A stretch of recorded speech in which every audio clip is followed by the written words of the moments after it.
സമാധാനം ഷോപ്പിൽ നിന്ന് അങ്ങാടിയിൽ നിന്ന് വാങ്ങാൻ കിട്ടുന്ന ഒന്നല്ല.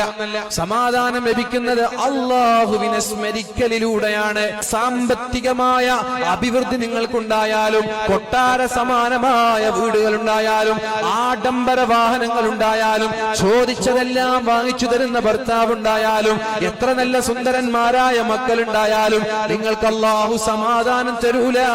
എപ്പോഴെന്നറിയോ? അല്ലാഹുവിന്റെ ദിക്റിൽ നിന്നകന്ന് ജീവിക്കുന്നവരാണെങ്കിൽ സമ്പത്ത് സമാധാനം തരോ. ദൗലത്ത് സേ ദുനിയാ സേ നഗർ ആബാദ് കർനെ സേ തസല്ലി ദിൽ കോ മിൽതി ഹൈ ഖുദാ കോ യാദ് കർനെ സേ. എത്ര മനോഹരമായ കവിതയാണത്. ദൗലത്ത് സേ, സമ്പത്ത് നിങ്ങൾക്ക് സമാധാനം തരൂല. ദുനിയാ സേ, ദുനിയാവിന്റെ സ്ഥാനമാനങ്ങള് അധികാരങ്ങള് നിങ്ങൾക്ക് സമാധാനം കൊണ്ടുവരൂല. നഗർ ആബാദ് കർനെ സേ, മനോഹരമായ കൊട്ടാര സമാനമായ അമ്പരച്ചുംബിയായ 10 കോടിയുടെ 14 കോടിയുടെ വീടെടുത്താലും സമാധാനം നിങ്ങൾക്ക് ലഭിക്കൂല.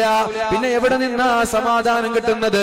തസല്ലി ദിൽ കോ മിൽതി ഹൈ ഖുദാ കോ യാദ് കർനെ സേ.